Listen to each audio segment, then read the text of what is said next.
अपघातासंदर्भातल्या आता टॉप 9 बातम्यांचा आढावा घेऊया। पुणे कार अपघात प्रकरणातील अल्पवयीन आरोपीला थोड्याच वेळामध्ये बालहक्क कोर्टासमोर हजर केलं जाणार। अल्पवयीन आरोपीवर दाखल केलेल्या गुन्ह्यामध्ये कलम वाढवली। आरोपी विशाल अग्रवालला दुपारी 2 वाजता कोर्टामध्ये हजर केलं जाणार। विशाल अग्रवाल सध्या पुण्यामधल्या फरासखाना पोलिसांच्या ताब्यात।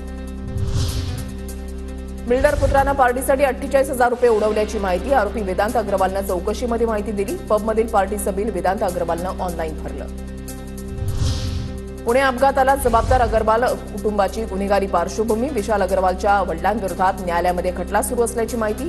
भावासोबतच्या मालमत्ता वादामध्ये छोटा राजनशी हातमिळवणी केल्याचा आरोप। सीसीटीव्हीमध्ये आरोपीला कोणी पिझ्झा बर्गर दिल्याचं आढळलं तर अशा पोलीस अधिकाऱ्याला बडतर्फ करू, देवेंद्र फडणवीसांचं कारवाईचं आश्वासन।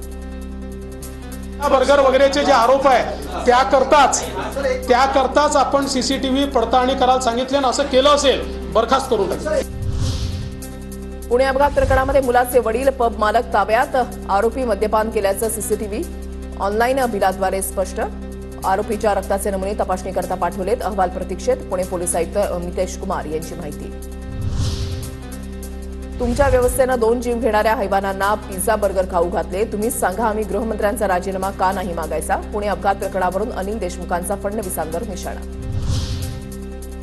घटनेमधील आरोपी मुलगा माझ्या मुलाच्या वर्गामध्ये शिकत होता। त्यातील काही मुलांनी माझ्या मुलाला खूप त्रास दिला।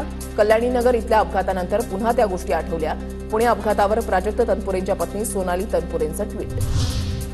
बिल्डर लॉबी भाजपसाठी काम करते। फडणवीस विशाल अग्रवालांना पाठीशी घालत आहेत। काँग्रेस आमदार रवींद्र धंगेकरांचा आरोप। तर पब बंद झाले नाही तर आंदोलन करणार, धंगेकरांचा इशारा।